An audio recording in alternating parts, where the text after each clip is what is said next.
you know about taking honours, then having to lie? I can't say a man did it. I was in a tea house running up numbers, usually a yard watching Harry play cricket.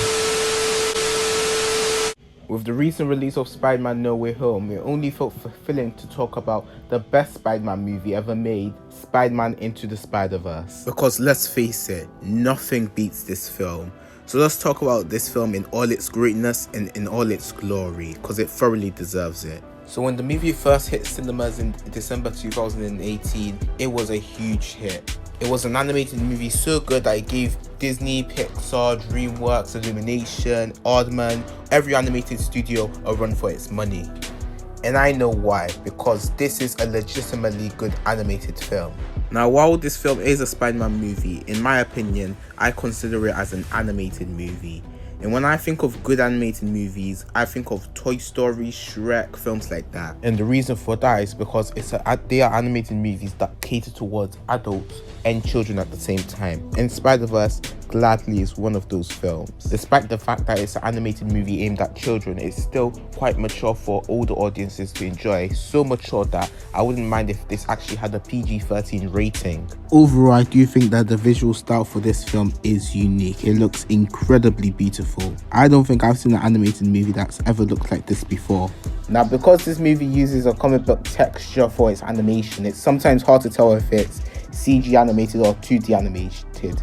And I think that's a unique thing. We get a blend of 2D animation, traditional animation, and CGI, which is great because most movies nowadays just use the same old CGI. I'm glad that we saw an animated movie that incorporates a different type of animation. What also got me into the film was the story. It really drove me in. It had so many characters to balance, but yeah, each character got its own time to shine. They were all very interesting as well. I mean, a Gwen Stacy who lives in the alternate universe, Peter Parker who's lost his job, his aunt, his wife, a Batman type of Spider-Man who has a unique style and animation, which could warrant into a solo Spider-Noir film. All these Spider people have a unique character development and a unique storytelling behind them.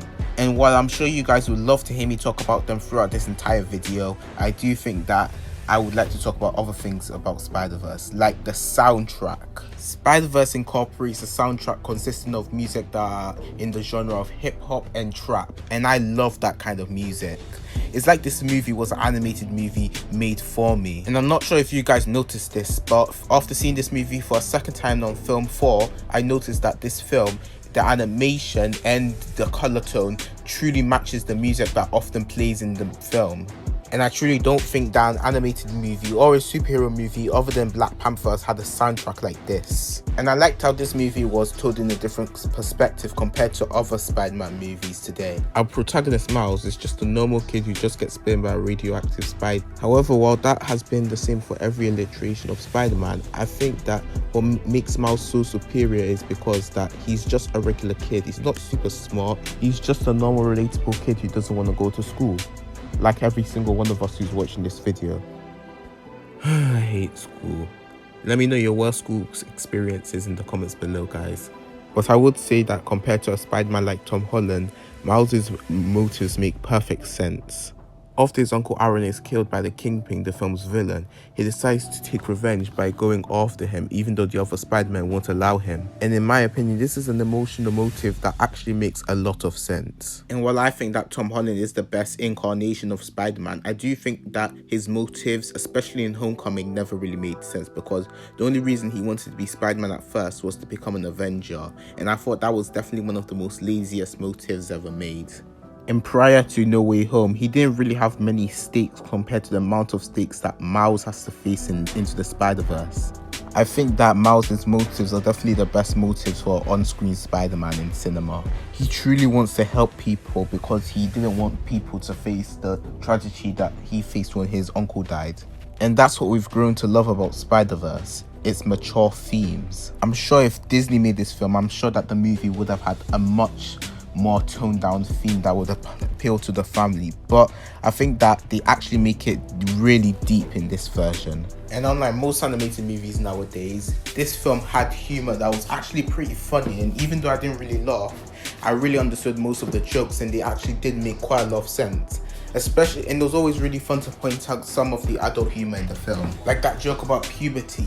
Yeah, it was, I didn't really laugh at it, but it was really dirty, and I'm 100% sure that kids might not really understand this joke until they're like, I don't know, secondary school or somewhere like that. Even some of the family-oriented jokes work. Like that scene where Miles has to say I love you to his dad. That was really relatable, and I'm sure parents do that to their kids every day.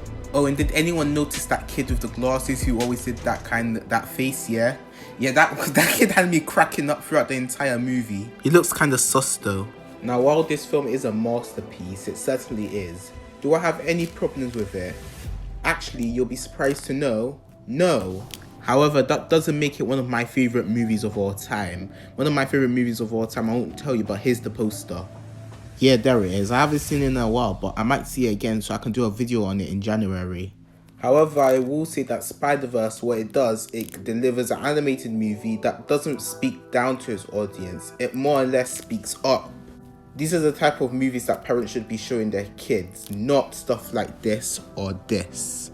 But for a film based off of popular material such as Spider-Man, I think that Into the Spider-Verse opens the possibility of an animated Spider-Man universe that allows us to see comic book adaptations of Spider-Man stories that we've never seen on the big screen. Let's just hope that that Oscar win promotes Sony to make more movies and in this kind of universe. Overall, Into the Spider-Verse is a masterpiece. Hands down, I think this is one of the greatest movies of all time, and definitely my favorite comic book movie of all time. But does that mean I hate Spider-Man No Way Home? No, it definitely doesn't. If you saw my review for the film, which I hope you did, I thoroughly enjoyed it. I thought it was definitely one of the best comic book movies of the year. However, it felt like a nostalgia bait, and it essentially gave me what every comic book movie gives me nowadays. So it honestly gave me what I was expecting. That's a good thing, but it still kind of felt very predictable and sometimes unoriginal. But despite that, I enjoyed the film. I didn't think it was terrible. I had fun with it. However, Spider-Man Into the Spider-Verse gives us something that we haven't really seen in animated movies, and that's what I find very unique. As I said before, this is a movie that was purely made for kids. However, its storytelling, its animation, its emotional depth, its humor does feel like a story that spread a universal message to everyone. And if you haven't guessed, I'm gonna give this film a 10 out of 10. Talking about Spider-Man is getting pretty exhausting. Maybe next year, or probably before the year ends, I should start talking about other stuff. After all, I do think that people are probably going to think I'm a baby for talking about things like this. But anyway, Into the Spider-Verse, without a shadow of a doubt, is the best Spider-Man movie to ever be made, and probably one of the best comic book movies to ever exist. Well guys, that's the end of the video. Remember to leave a like, share this video with your friends, and comment below. And don't forget, if you haven't already, to subscribe to this channel and turn on post notifications so you can catch up on my latest content. And stay tuned, because I should hopefully have 1 or 2 more videos out this year, and another video which will be my best of year list. You won't want to miss that.